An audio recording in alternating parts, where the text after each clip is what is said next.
Brought you by Meghdoot herbal. Meghdoot Satritha shampoo ये hair fall को कम करे, डैंड्रफ को रोके और दे आपके बालों को भरपूर मजबूती। मेघदूत सतरीठा शैम्पू।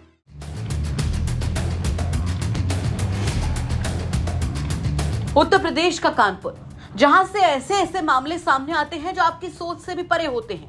और आज का मामला भी ऐसा ही है जो आपका माथा घुमा देगा। यहां लूट का आरोप लगा है, लेकिन हम आपको इस खबर की शुरुआत में ही बता देते हैं कि लूट का आरोप भी अनोखा है, क्योंकि लूटी गई है ठेले से सब्जियां और आरोप भी किसी और पर नहीं बल्कि कानपुर के बीजेपी कार्यकर्ताओं पर लगा है। जी हां, ठीक सुना आपने। चले बताते हैं आपको पूरा मामला विस्तार से। दरअसल ये बात है रविवार की, जब बीजेपी और कांग्रेस के नेताओं और कार्यकर्ताओं में भिड़ंत हो गई थी। मेस्टन रोड पर खुल्लम खुल्ला सरेराह दोनों दलों के कार्यकर्ताओं के बीच जमकर एक दूसरे पर जूते, चप्पल और लात घूसे चले थे। सिर्फ पुरुष ही नहीं बल्कि महिला कार्यकर्ताओं ने भी इस जूतम पैजार में जमकर हिस्सा लिया था और उन्होंने भी जमकर धक्का मुक्की की थी।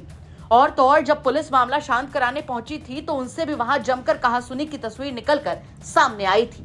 इस दौरान काफी देर तक भाजपा और कांग्रेसियों के बीच टकराव होता रहा। इस दौरान वहां आम लोगों के बीच भी जमकर अफरा तफरी देखने को मिली थी। वहीं पर वहां मौजूद सब्जी के ठेले से बीजेपी कार्यकर्ताओं ने सब्जियां उठाकर कांग्रेस के कार्यकर्ताओं पर फेंकना शुरू कर दिया था और सब्जी की ऐसी मार मची कि सोमवार शाम तक कोतवाली में बीजेपी कार्यकर्ताओं पर सब्जी और 800 रुपए लूटने के आरोप लगाकर तहरीर तक दे दी गई। डिप्टी पड़ाव के रहने वाले सब्जी विक्रेता राजेश सोनकर ने तहरीर देते हुए आरोप लगाया कि रविवार दोपहर जुलूस में शामिल बीजेपी कार्यकर्ताओं ने उनकी सब्जी और उनके रुपए लूट लिए। राजेश ने तो यहां तक आरोप लगाया कि बीजेपी कार्यकर्ताओं ने ठेले से सब्जियां उठाकर तो फेंकी ही, उनके गले से भी पैसे निकाल लिए और मना करने पर गाली गलौज पर उतर आए। कांग्रेसी लोग यहाँ पे नारेबाजी कर रहे थे, उधर से बीजेपी का जुलूस आया, आपस में इन लोगों की बहस होने लगी। ठीक है, उनको जगह नहीं मिली, वो बरामदे में घुस करके वहाँ पर खड़े हो गए। ठेला जबकि लगा हुआ था, रास्ता भी बंद थे, फिर भी ठेले के ऊपर चढ़ गए। सब्जियां मेरी लगी थी, वहाँ फेंक के मारने लगे इधर। अरे बीजेपी कार्यकर्ता है और मना करने पर गाली गलौज धक्का मुक्की करने लगे। उनका कार्यक्रम खत्म हुआ तो हम गल्ला देख रहे, वहाँ से पैसे भी गायब थे। 800 रुपये थे मेरे। अरे पूरी सब्जियां थी, बंदा, बैगन, गोभी, पालक, ये वो, आलू, प्याज सभी था। सब्जी तो मैं लॉकडाउन से लगा रहा हूँ, उससे पहले फल बेचता था। मिलना क्या चाहिए भाई, ये है कि दोबारा ऐसा ना हो भाई। पब्लिक आज जनमानस के लिए ये सोच के चले कि भाई हम अपना काम करें, उनको अपना काम करने दें, ना वो नुकसान करे हमारा ना हम उनका। भाई हम तो उनका बुरा चाहते नहीं, तो हमारा भी बुरा ना हो। मना किया भाई, मेरे धक्का मुक्की कर रहे थे, गाली गलौज कर रहे थे।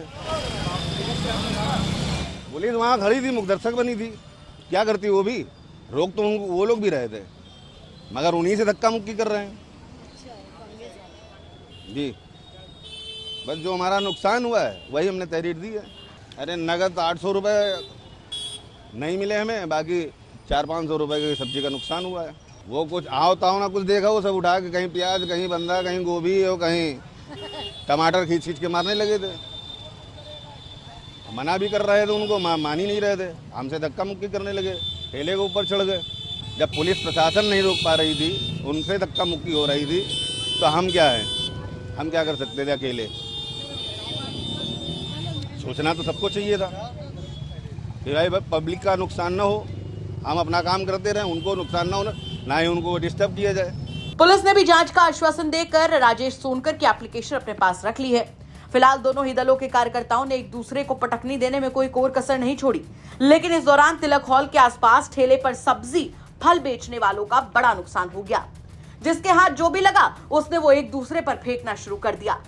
ऐसा नजारा देखकर तो आसपास के घरों की छतों से भी देखने वाले हैरान रह गए। अब देखना होगा कि राजेश सोनकर के आरोपों में कितनी सच्चाई है और अगर ऐसा है तो उन्हें इंसाफ कब तक मिलता है। क्या कहेंगे आप इस खबर पर, हमें कमेंट करके जरूर बताएं। कानपुर से रंजन सिंह की रिपोर्ट, यूपी तक।